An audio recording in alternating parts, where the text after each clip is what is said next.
Welcome back दोस्तों। कैसे हैं आप सब? उम्मीद है कि आप सब ठीक होंगे। आज की स्पेशल एपिसोड में हम कारमा के बारे में बात करेंगे। थोड़ी सी डिस्कशन होगी और आखिर में कारमा को रिकैलिब्रेट करने की एक छोटी सी एक्सरसाइज भी बताऊंगा। दोस्तों, मैं कारमा को ज़्यादा एक एक्सपीरियंशियल पर्सपेक्टिव से एक्सप्लेन करूंगा क्योंकि मेटाफिज़िक्स में डेफिनेशन इतनी ज़रूरी नहीं होती, लेकिन पर्सन क्या एक्सपीरियंस करता है वो बहुत इंपॉर्टेंट होता है। कारमा हमारे पॉपुलर कल्चर में एक बहुत ही इनएक्यूरेट तरीके से डिपिक्ट किया गया है। हमें बताया जाता है कि ये कोई यूनिवर्सल जस्टिस सिस्टम है कि जैसा आप करोगे वैसा आपके साथ होगा। नहीं दोस्तों, मेरे हिसाब से ये गलत है क्योंकि फिर हिटलर और स्टालिन जैसे लोग कैसे बच गए। मेरे हिसाब से कारमा की डेफिनेशन होनी चाहिए जैसा आप रिएक्ट करोगे वैसा आपके साथ होगा, और इसमें आपकी इंटेंट या नीयत भी शामिल है। कारमा को अच्छे और बुरे चीज़ों की समझ नहीं होती। ये एक ऐसा सिस्टम है जो कि सिर्फ आपके रिएक्शन को समझता है। दोस्तों, कारमा आपका दुश्मन नहीं है बल्कि आपका दोस्त है। बस हमें इसका सही इस्तेमाल नहीं होता, जो कि हम इस एपिसोड में डिस्कस करेंगे। कारमा आपके लाइफ के इनर्शिया को मेंटेन रखता है। जब हम कोई रिएक्शन देते हैं तो उसका कुछ पोर्शन कारमा बन जाता है, ताकि जब हम वो रिएक्शन दोबारा करें तो हमारी कम एफर्ट लगे और कुछ ही वक्त में ये हमारी हैबिट बन जाती है। कारमा को एक्सप्लेन करने के लिए जो बेस्ट एग्जांपल मेरे माइंड में आई है वो एक फ्लाई व्हील की है। फ्लाई व्हील को हम एक मैकेनिकल बैटरी भी कहते हैं क्योंकि ये काफ़ी देर तक अपना मोमेंटम मेंटेन रखता है और सिस्टम को चलाता रहता है। दोस्तों, इनर्शिया फिज़िक्स की एक प्रॉपर्टी होती है जिसमें वो कोई भी ऑब्जेक्ट की स्टेट को चेंज होने से रोकता है। आपने नोट किया होगा कि एक टेनिस बॉल को फेंकना आसान होता है और रोकना भी आसान होता है क्योंकि उसका वेट कम होता है, लेकिन एक क्रिकेट हार्ड बॉल को फेंकना भी मुश्किल होता है और रोकना भी उतना ही मुश्किल होता है क्योंकि उस बॉल का वेट कोशिश कर रहा होता है कि बॉल रुकी रहे, लेकिन जब वो बॉल फेंकी जाए तो फिर वही वेट कोशिश करता है कि बॉल चलती रहे और रुके ना। ये होता है इनर्शिया।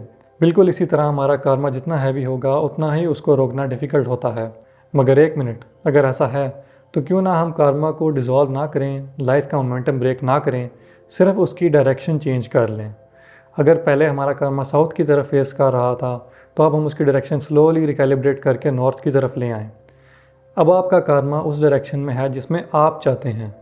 और सिर्फ यही नहीं, बल्कि कारमा आपकी लाइफ के इनर्शिया को मेंटेन रखेगा ताकि ना चाहते हुए भी आपके पास सिर्फ सक्सेस आए। ठीक है, तो ये एक ब्रीफ अंडरस्टैंडिंग होगी कारमा के बारे में।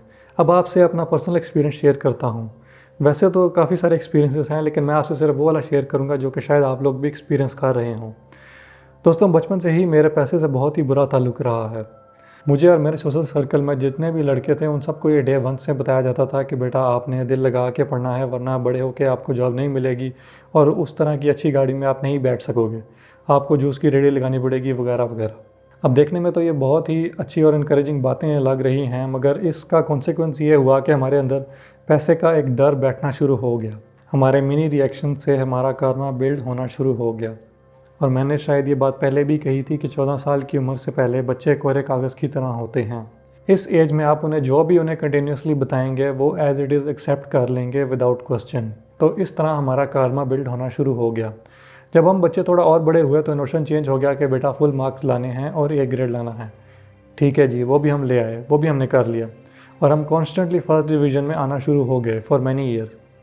अच्छा, आपने नोट किया होगा कि हम में से अक्सर लोगों को बचपन से ही लिटरेचर, मूवीज़ और ड्रामास के थ्रू ब्रेन वॉश किया जाता है कि ज़्यादा पैसे वाला बंदा लाजमी कोई विलन होगा जो कि लूट मार करके पैसा कमा रहा है।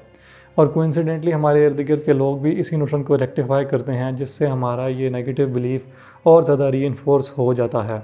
हमें ये यकीन हो जाता है कि ज़्यादा पैसा रखना विलन का काम है और हमारा पैसे से ताल्लुक़ और ज़्यादा ख़राब हो जाता है। अगर आप कभी नोट करें तो हमारे एल्डर्स की सोशल डिस्कशन भी इसी तरह की होती हैं कि देखो फ़लाँ पॉलिटिशियन कैसा मुल्क को लूट रहा है या फ़लाँ पॉलिटिशियन क्या कर रहा है।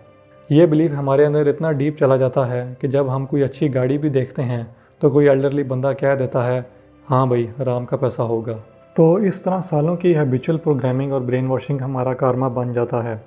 इन सब चीज़ों का कॉन्सिक्वेंस हमें इस तरह नज़र आया कि जब हम मैच्योर एज में पहुँच गए तो हमारे पास डिग्री भी आ गई, स्किल भी आ गया और एक्सपीरियंस भी आ गया, मगर काम की इनकम सोर्स नहीं आई क्योंकि हमारे अंदर ये एक सबकॉन्शियस डर बैठ गया था कि हम पैसा डिज़र्व नहीं करते। जब मैं मैच्योर एज में पहुंच गया था तो मेरे पास 2 बड़ी अच्छी इनकम सोर्सेज आ गई थी, लेकिन उसके साथ ही मेरे साथ साथ फाइनेंशियल स्कैम्स और फ्रॉड्स भी होना शुरू हो गए। फिर एक दिन मैं कारमा के बारे में डिटेल में स्टडी कर रहा था कि मेरे माइंड में ये बात क्लिक की कि शायद मेरा कारमा गलत डायरेक्शन में जा रहा है। अब कारमा को ठीक करने के लिए मैंने बहुत सारी टेक्निक्स आजमाई हैं, लेकिन मैं आप लोगों से सिर्फ वो शेयर करूँगा जो कि मेरे लिए सक्सेसफुल रही है। दोस्तों, आपने करना ये है कि रात को जब आप सोने लगें तो आपने अपने बेड पर लेटकर अपनी आंखें बंद कर लेनी हैं और सिर्फ विजुअलाइज़ करना है कि आपके ऊपर हल्की हल्की पैसों की बारिश हो रही है। आप अपनी करेंसी को डिटेल में देखने की कोशिश करें, कोई और थॉट माइंड में नहीं आने देनी है और इसी तरह सो जाना है। शुरू के दिनों में थोड़ा सा मुश्किल होगा, मेरे लिए भी मुश्किल था क्योंकि माइंड बार बार डाइवर्ट हो जाता था, लेकिन कुछ अरसे बाद आपको आदत डल जाएगी और आप इस एक थॉट के साथ हैप्पीली सो जाएंगे।